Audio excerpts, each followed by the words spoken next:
13 janvier 1954. Pour commencer l'année nouvelle, pour laquelle je vous présente mes bons vœux, je l'introduirai volontiers par un thème que j'exprimerai à peu près ainsi. Fini de rire. Pendant le dernier trimestre, vous n'avez guère eu ici autre chose à faire qu'à m'écouter. Je vous annonce solennellement que dans ce trimestre qui commence, je compte, j'espère, j'ose espérer que moi aussi je vous entendrai un peu. Ceci me paraît absolument indispensable. D'abord, parce que c'est la loi même et la tradition du séminaire que ceux qui y participent y apportent plus qu'un effort personnel. Ils s'apportent une collaboration par les communications effectives. Et ceci, bien entendu, ne peut venir que de ceux qui sont intéressés de la façon la plus directe à ces séminaires. Ceux pour qui ces séminaires de texte ont leur plein sens, c'est-à-dire sont engagés à des degrés, à des titres divers dans notre pratique. Ceci n'exclura pas, bien entendu, que vous n'obteniez de moi les réponses que je serai en mesure de vous donner. Il me serait tout particulièrement sensible que dans ce trimestre, tous et toutes, selon la mesure de vos moyens, vous donniez à l'établissement de ce que je pourrais appeler une nouvelle étape, nouveau stade du fonctionnement de ce séminaire, ce que j'appellerais votre maximum. Votre maximum, ça consiste à ce que, quand j'interpellerai tel ou tel pour le charger d'une section précise de notre tâche commune, on ne réponde pas avec un air ennuyé, que justement cette semaine on a des charges particulièrement lourdes, telle ou telle de ces réponses que vous connaissez bien.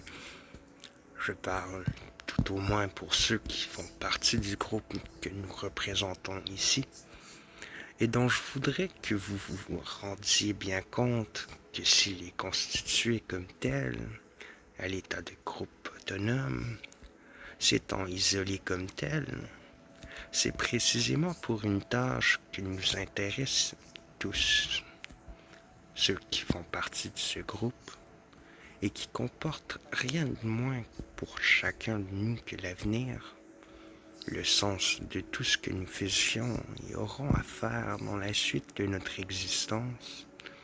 Si vous ne veniez pas à ce groupe à ce plein sens, au sens de mettre vraiment en cause toute votre activité, je ne vois pas pourquoi nous nous serions constitués sous cette forme. Pour tout dire, ceux qui ne se sentiraient pas en eux-mêmes le sens de cette tâche, je ne vois pas pourquoi ils resteraient attachés à notre groupe, pourquoi ils n'iraient pas se joindre à toute espèce d'autre forme de bureaucratie. Ces réflexions sont particulièrement pertinentes, à mon sens, au moment où nous allons aborder ce qu'on appelle communément les écrits techniques de Freud. C'est un terme qui est déjà fixé par une certaine tradition, dès le vivant de Freud, sous la façon dont les choses sont présentées sous forme d'édition. On a vu paraître, sous la forme de la Sammlung kleiner Neurosenschriften, la collection des petits écrits sur les névroses, ou névroses, je ne me souviens plus exactement, un petit volume in octavo qui isolait un certain nombre d'écrits de Freud qui vont de 1904 à 1919 et qui sont des écrits dont le titre, la présentation, le contenu indiquent dans l'ensemble ce qu'est la méthode psychanalytique.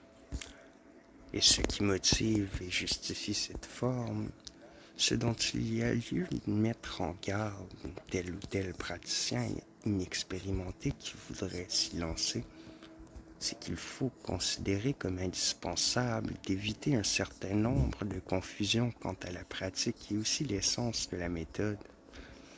Et l'on vit également apparaître sous une forme graduellement élaborée un certain nombre de notions fondamentales pour comprendre le monde d'action de la thérapeutique analytique, et en particulier dans ses écrits, un certain nombre de passages extrêmement importants pour la compréhension du progrès qu'a fait au cours de ces années 1904 à 1919, l'élaboration qu'a subie dans la pratique et aussi dans la théorie de Freud, la notion de résistance, la fonction du transfert, le mode d'action et d'intervention dans le transfert, et enfin même, à un certain point, la notion de la fonction essentielle de la névrose de transfert. Inutile de vous dire que ce petit groupe décrit a une importance toute particulière. Ce groupement pourtant n'est pas complètement ni entièrement satisfaisant au premier abord, tout au moins. Peut-être le terme écrit technique n'est pas ce qui lui donne effectivement son unité, car il représente en effet une unité dans l'œuvre de Freud et la pensée de Freud, une unité par une sorte d'étape dans sa pensée, si on peut dire. C'est sous cet angle que nous l'étudierons. Étape effectivement intermédiaire entre ce que nous pourrions appeler le premier développement de ce que quelqu'un, un analyste dont la plume n'est pas toujours de la meilleure veine, mais qui a eu en cette occasion une trouvaille assez heureuse et même belle, à appeler expérience germinale dans Freud.